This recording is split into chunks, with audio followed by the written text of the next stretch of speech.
From the National Christian Foundation in San Diego, I'm Kim Moeller, and this is the Generous Girl Podcast, a show that shares inspirational stories about generosity through faith, family, finances, fitness, and friendships, as well as deep thoughts about what matters most and practical tips. My guests are all amazing women who have overcome adversity and are big believers in hope and in maximizing their time, their talents, and their treasures, and making their lives count. So we're so happy that you're here. Thanks for joining us, and we'll see you next time. Welcome back to the Generous Girl Podcast. I am so excited to introduce you to Mary Tomlinson. Mary is an incredible individual, and I have gotten to know her through a one-on-one coaching experience that I did with Mary last year. And Mary has an incredible background. She enjoyed an 18-year career with the Walt Disney Company, where she was an executive and led teams of 800 to 800 people in Orlando and worldwide. She was a marketing brand director for Walt Disney World and developed a brand strategy for theme parks and resorts, and also a director of Disney's internal advertising agency, Yellow Shoes, where her team managed 5,000 projects annually with a $130 million budget. One of her career highlights was that she served as the director of the former Disney Institute, which was a 585-room resort and learning center with 800 employees and multiple training programs, large budget. And then since 2001, she has been the president of On Purpose Partners, which is a consulting and coaching group for organizational culture, leadership, customer service, and team building. And she designs and facilitates planning retreats and specializes in personal and executive coaching around purpose, vision, mission, and values. She's also a published author of the book called Wholehearted Purpose: Women Discovering Their One-of-a-Kind Design and Facilitation Made Easy. And she lives in Raleigh, North Carolina, and is with her husband of 44 years and the Mimi or grandmother to her 4 grandkids. So welcome, Mary Tomlinson. Oh, Kim, what a delight to be with you today. It's wonderful, wonderful to have you. And as I mentioned at the very beginning, I was fortunate in my old company to be able to do some one-on-one personal development, executive coaching with you, where you really helped me figure out what my 2-word purpose statement was. And also we just looked at all the various important areas of life and how to live a balanced life, what's most important. And I know on a number of these podcasts, I've referenced a woman's 2-word purpose statement. And I know I've talked about women doing well and how women can do that through the Women Doing Well organization. But I really have looked forward to this time with you. And for the listener, we're going to spend 2 sessions together with Mary because I think there's a lot to unpack. And I want every listener to feel as equipped in this area of what is your 2-word purpose statement as a woman can, so that she is fully prepared for this current season she's in and the next season where God has her. And I know you just have so many nuggets of wisdom to share in this area, and you've really devoted your life to doing this one-on-one coaching for both men and women and teams and executive retreats. So I know there's going to be a wealth of knowledge that you're going to share. And we're also going to share how a woman takes her own 2-word purpose statement test. So we're going to divide this podcast up, and today we're going to really, really talk about like family background and then also the corporate career and how you navigated being a professional woman while raising 2 kids and your husband's career. And then also, as we said, purpose. So let's jump into, why don't you share a little bit about your background and where you grew up? And I know you're right now in North Carolina, but share for the listener how you got to where you are. So I was born in Concord, California, which is about an hour east of San Francisco. And I think my growing up story really shows how God redeems our past and how it ties into our purpose, because I would kind of categorize it as I look back over my life in these kind of 10-year, decade increments. So when I think about, growing up, I'd say 1 to 10, I was kind of blissfully unaware. My parents were having real problems behind the scenes. My mother was seeing someone else. but there were no arguments in front of us as children. And I was just growing up and going to my little Catholic church and blissfully unaware. I would say 10 to 20 was probably my trauma years. So much happened. My mother did leave my father. There were just all kinds of dramatic events, like a car chase through our town, a fist fight in the middle of an intersection, my mother kidnapping me and taking me across the country to Milwaukee. Wow. Just all kinds of stuff. And the man she married was not a very nice man. He abused her and verbally abused my sister and I. So that 10 years was really full of trauma. And, but at the same time, Jesus met me in the middle of that. And that gave me something very close to hang on to in the midst of that really difficult decade. I think the 20s were a time when I did get married, but then wondered why I did that, because I didn't really know how to do a good marriage. And I was kind of lost without a compass. And there was time in those 20s that my husband and I decided, you know what, we think we need to get a divorce. But the Lord just kind of held us together by a thread, I would say. 30s and 40s were really immersed in my career. I did have my 2 children. Was at Disney, traveling the globe, a lot of travel. But I was just immersed in that. And left Disney when I was 45 to try to start my own business, which is the same business I have today. And I would say the 50s and the 60s decade have been more about just truly finding fulfillment, my purpose in a new way in this business. Just so grateful that God held me together through those early years of starting a business, which is never very easy. But now looking back over the last 20 years, just so grateful for what he's done and how he has redeemed my whole life. Because, you know, my purpose statement, and we'll talk a lot about that, is inspiring hope. So clearly through so many of those decades in my life, there was a sense of despair and hopelessness and doubt. But it just helps me understand why God allowed it to happen, which was a question of mine for a long time. And now I see why he allowed it to happen and how it allows me to have empathy for those who are hopeless, so that I can inspire hope in their lives. Oh, that's so beautiful. I remember you telling me the story of feeling so strongly that it was time for you to leave Disney and sort of take that leap of faith.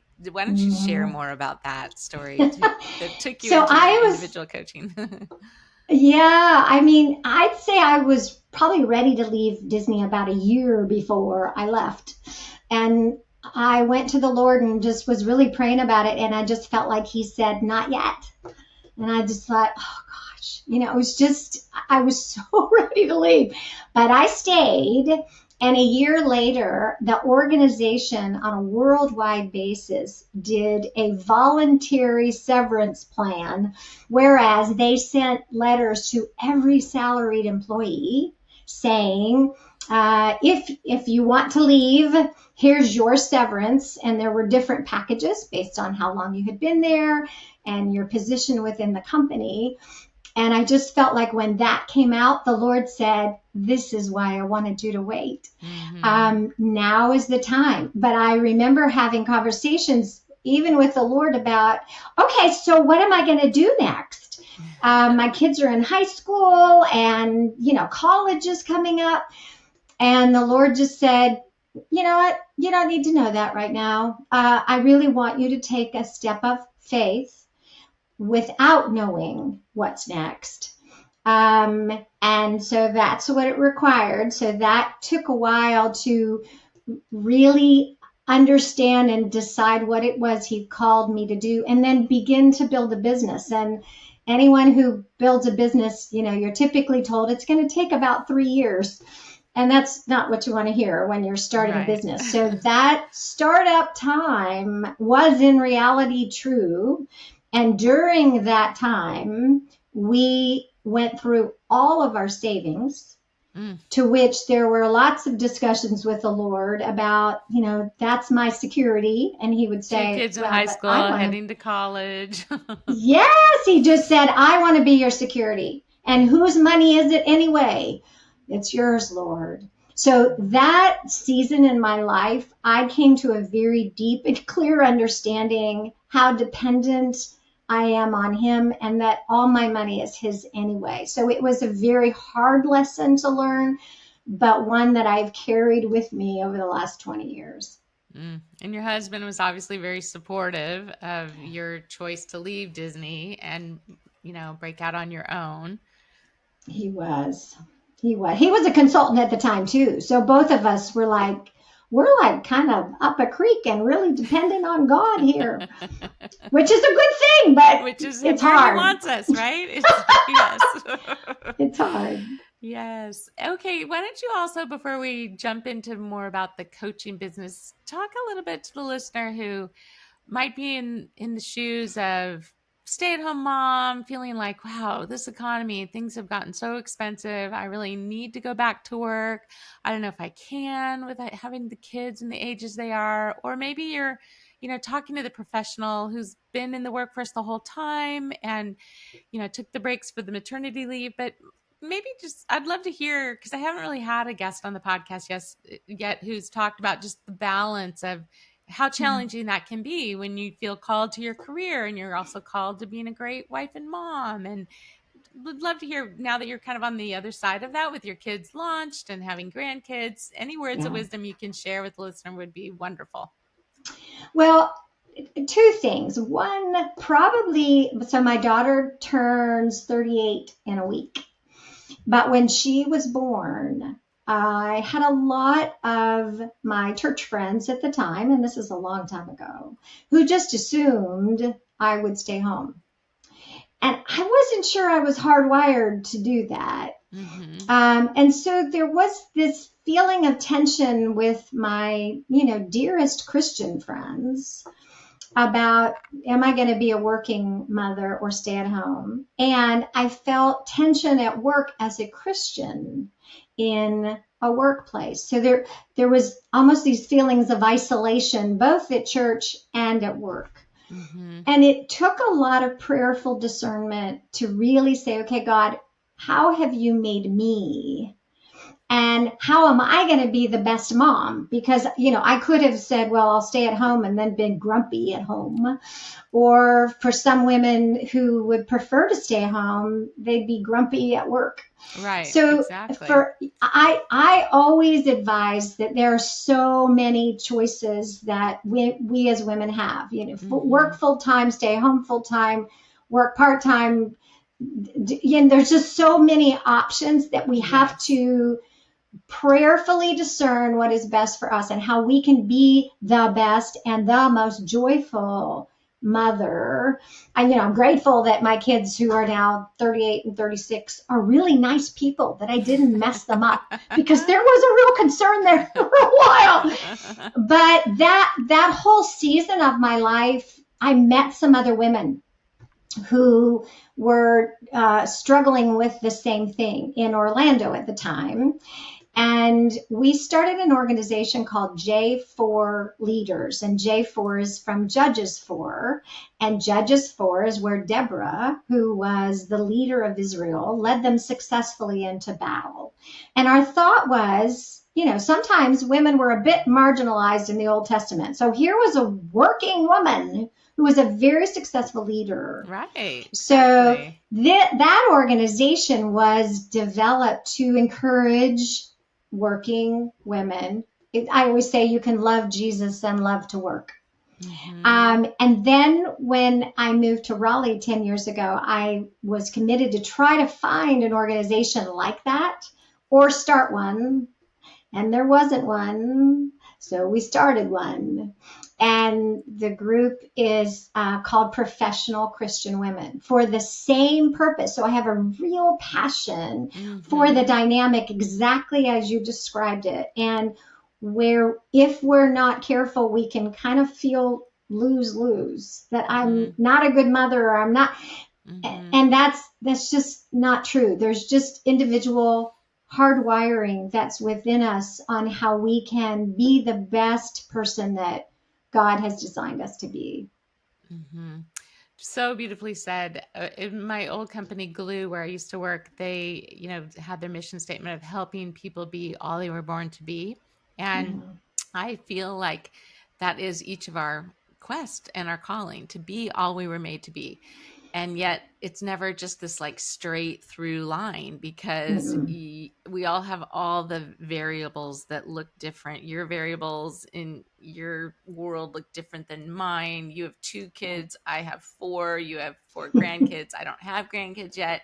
You might have raised your kids with a ton of, relatives that live nearby, and this person had no relatives, or you had no relatives, and they have all the help. And so the Mhm. husband has a career where he travels, or he doesn't, and he's home. And it's kind of the same type of thing when you look at school choice. You cannot say this is the only and right Mm-mm. way. You cannot say Mm-mm. that about private school, public school, homeschooling, because everyone's shaped, their calling, their uniquenesses, the marriage, maybe they're a single mom.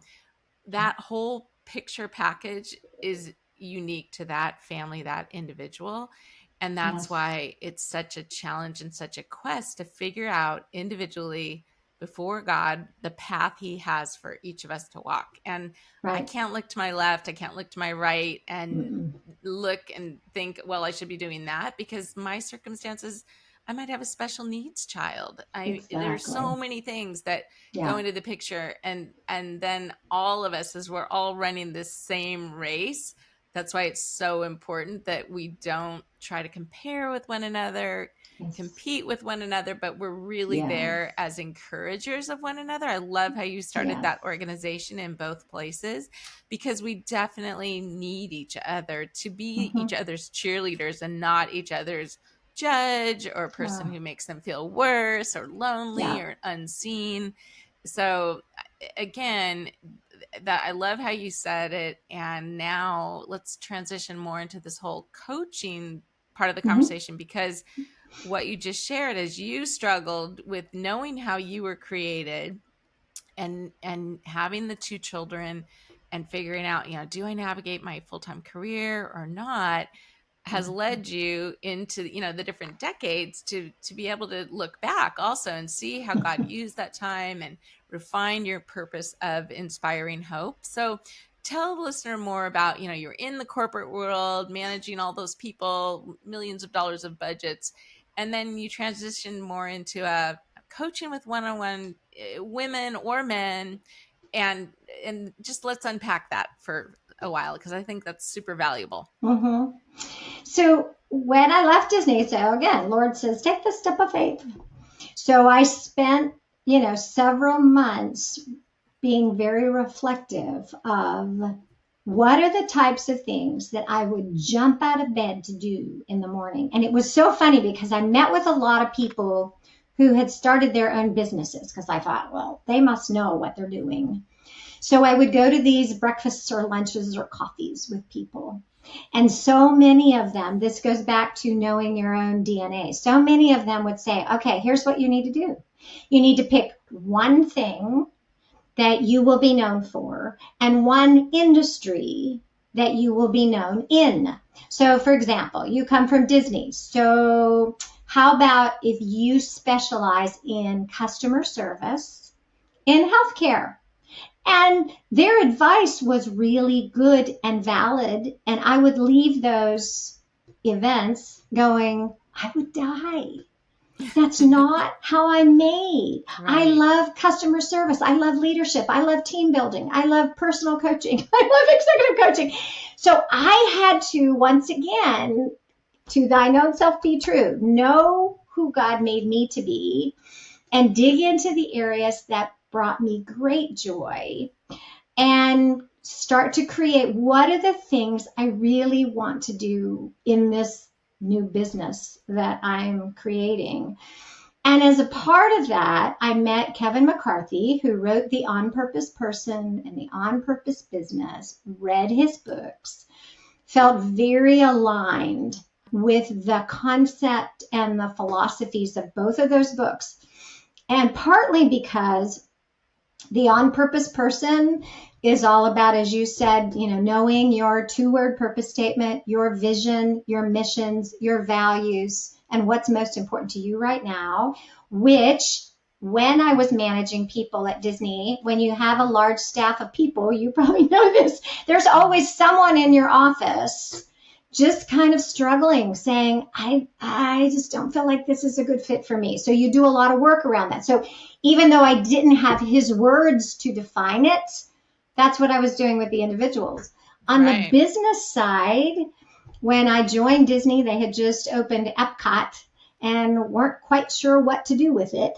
So we did probably 10 years of branding around Magic Kingdom, Epcot, the studios, Animal Kingdom, the resorts. And in the branding work, it was essentially purpose, vision, mission, values. Again, didn't call it those words, but the concepts were the same. So when I read Kevin's books and started meeting with Kevin, I just thought, this is it. I've just lived this. So I became fully immersed in not only discovering my own purpose, vision, mission, values, but helping other people. And so that has really become probably the most passionate part of my work, because I find the definition of those things, and even as you and I went through the process, is so clarifying and so eye-opening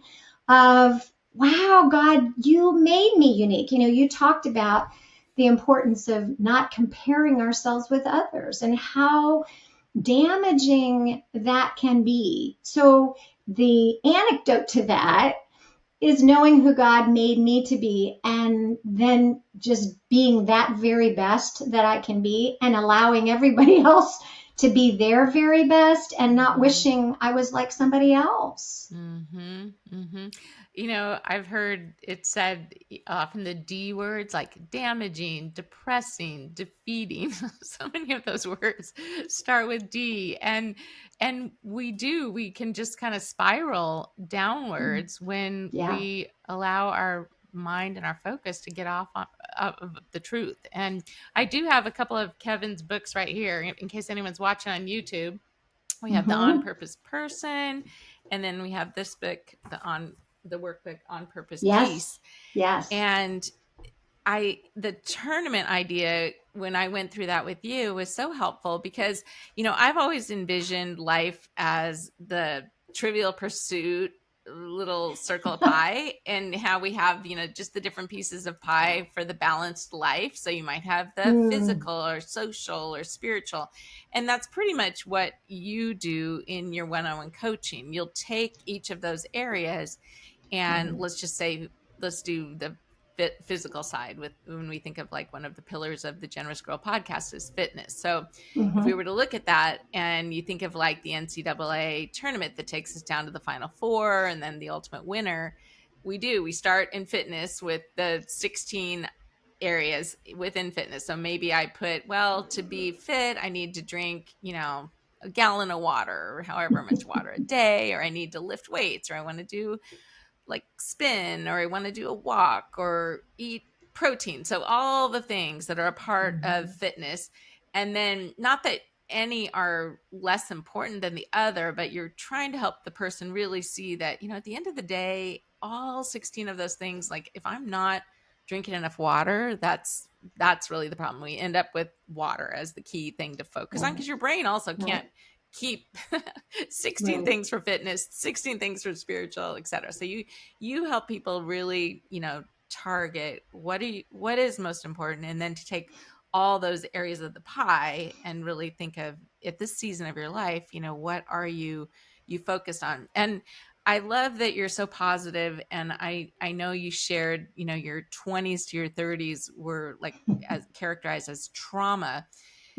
So how do you explain to the listener who's had a lot of trauma in their background, how you, quote, successfully navigated that trauma, like at the age you are now, where it doesn't hold you back, but you've allowed that to be a part of your story, that God allowed, and to allow it to make you better and not bitter? How have you Mm. done that?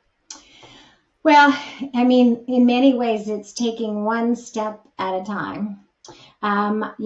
Sometimes we are much wiser looking back and seeing how God carried us than it is when we are in the middle of it. So in the middle of it, it's not always easy to have great faith and great peace and just kind of waltz right through it. Sometimes, I always say there are some days, even today, where I feel like the sun is shining and I have my Nike shoes on and I can just run. And there are other days when it is storming in my life and I have these army boots on and I am just trudging through life.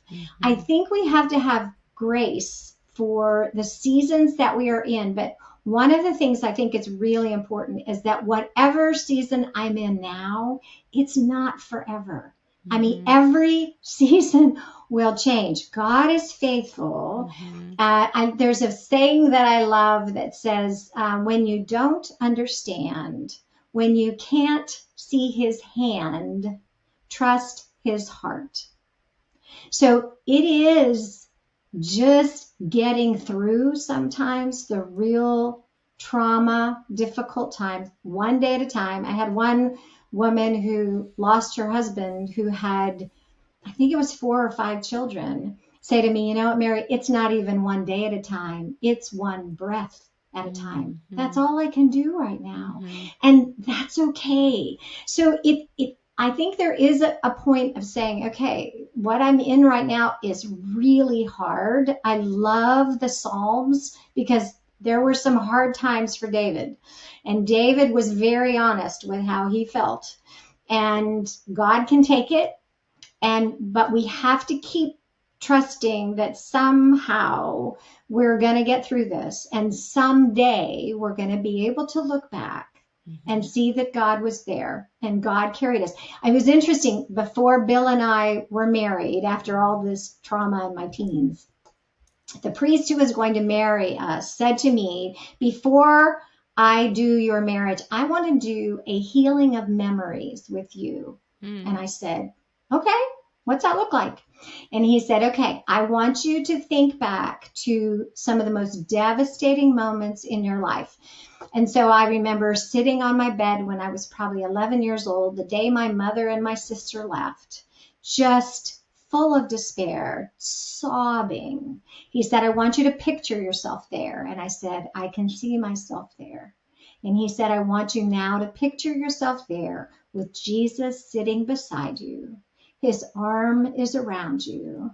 He's crying with you, but he's with you in that moment. He is with you. And so we went through a whole series of these, but it helped me reframe those really tough moments where I felt terribly alone. And that at 11, this was the end of my life. It would never get any better. And that my whole life was destroyed.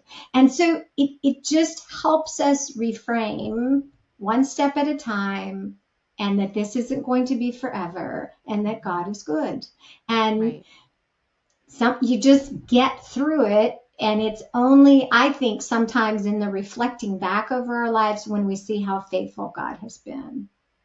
And like you said, that led you to more fully live into your own 2-word purpose statement of inspiring hope, which makes perfect sense because you felt very hopeless. And I do think with, as we said, the D words, when you are discouraged or depressed or defeated, hope is one of the first things that leaves the stage. And you feel like, where is the hope in this picture? But if you can hang on, it is restored, and in time, it does come back. So how does a woman find out her own 2-word purpose statement who's listening to this podcast?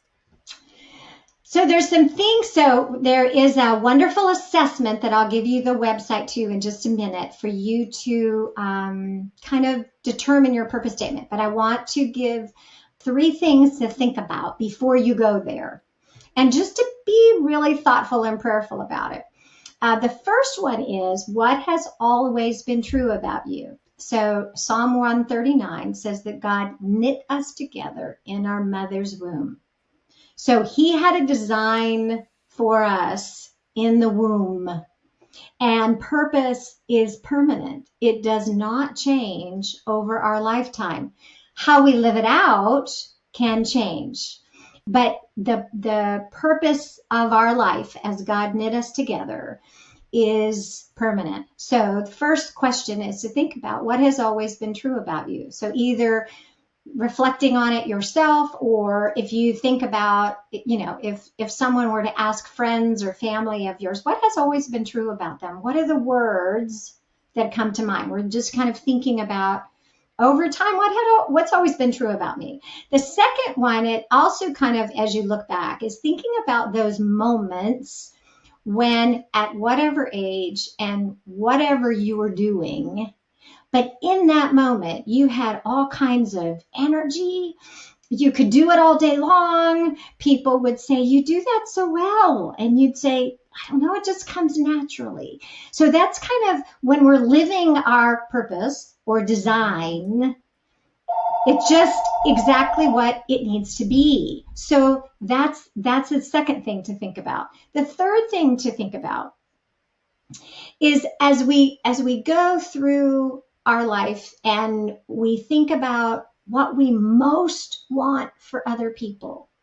What do I most want for, if I had to boil it down to one or two words, what do I most want for my husband, my children, my grandchildren, my friends, those that I interact with? If I had to boil it down to one word, what might that word be? So in my case, I want people to have hope. Mm-hmm. And what always happens in the what I most want for someone else is what I most need in my own life. Mm-hmm. So if you think about those three things, then I encourage individuals to go to onpurposeme.com. Now, this is a website that has a purpose assessment. It is $20. But what you do is, having kind of that reflection in your mind, you go to this website, and there are actually two paths that you can go. One is for Christians, and one does not have any Christian worldview associated. And really, the assessment itself to choose your purpose statement is the same. What's different is that following you taking that assessment, there's a series of emails to help you refine your purpose. So understandably, the Christian version has a lot more scripture-based, and the other does not. So if people take it themselves or think about others that they would like to encourage to take this assessment. And what you're doing is you're choosing a 2-word purpose statement that finishes a sentence. I exist to serve by 2 words. So my 2 words, I exist to serve by inspiring hope. You exist to serve by encouraging significance. Mm-hmm. And then there are just ways that we really start to understand those words. And so there's just a clarity and a simplicity and a uniqueness in doing the process. It's funny, even when I was at Disney, so you have 70,000 cast members at Walt Disney World in Orlando. They have a 2-word purpose statement. I don't know that they call it that, but their 2-word purpose statement is, we exist to serve by at Disney, creating happiness. Mm-hmm. So all those employees, because of the simplicity of 2 words, know, am I creating happiness or not? And on the individual basis, every moment of every day, I can kind of do a check-in to say, am I inspiring hope in myself and in others, or am I creating frustration, or am I creating despair? I mean, it's just this simplicity of 2 words that we can remember and kind of hold ourselves accountable for. I mean, how have you found living with your 2-word purpose statement? I think it's excellent because it is like your North Star. So We all get asked to do many things, to volunteer, to give to this, or to be involved with this. And I think when you live according to your 2-word purpose statement, if you said yes to everything, you wouldn't be able to really step into and live into your own calling. So for me, when I say no, I'm so glad you asked me. Thank you so much. But I really can't at this point. I'm focused over here. And I know those things that I'm focused on over here are true to encouraging significance. I feel like then I'm operating on all cylinders, versus like kind of hopping on one leg. And, what I love, at some of the big churches is they'll have people go through and figure out like, what are your spiritual gifts? What's your heart, your abilities, your personality, your experience? And then they help people really plug in and have a place. And you can't see someone, who's working in the parking ministry and think they should be working in the nursery, or someone who's working in the nursery think that they should be working, in another area, because we need everybody. And it for sure takes a huge village, to operate any large church or even a small church.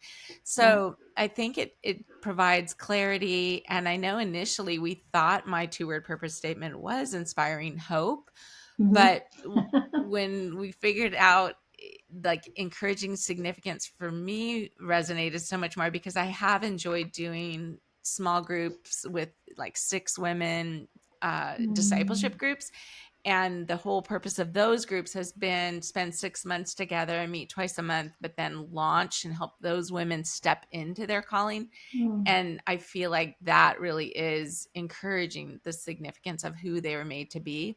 And that, it's really the purpose of the podcast, as we talk about generosity and how it's woven through these 5 pillars of faith, fitness, finances, friendships, and family, and helping a woman see how, her gifts, her calling, when it's directed in the right direction for her, everything else is like a beautiful garden. It just begins to thrive and grow. And I know we haven't spent that much time at all on this podcast talking about generosity, but that is what we're going to talk about on the next episode. So I really want to encourage the listener to tune in again when our next episode is released in 2 weeks. And Mary is going to kind of show us more how, when you understand your 2-word purpose statement and the generosity component, how you're going to feel as if you really are not just surviving in this world, but you're thriving and doing all that you're made to do. So normally I end the episode with, favorite Bible verse and a book you're reading and a bargain. Why don't we just have you share, Mary, your Bible verse for this one, and we'll save the other 2 for part 2 of this podcast. So not surprisingly, my life verse is Romans 8:28. And we know that in all things, God, let me read it now. We've got to get it here. We know that in all things work together for the good of those who love the Lord and are called according to his purpose. Yes. So that has always been my life verse, particularly looking back. But all things work for good.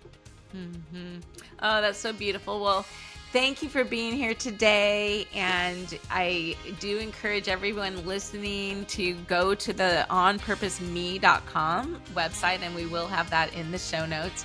Spend $20. It'll be probably, the best $20 you ever spent to figure out your 2-word purpose statement. And then tune in next week, or in 2 weeks from now, when we unpack further what your 2-word purpose statement means in the space of generosity. So thanks again, Mary, for being here, and we will continue the conversation. Great. Can't wait. Thanks so much for joining us today on the Generous Girl podcast. We're so glad that you're here.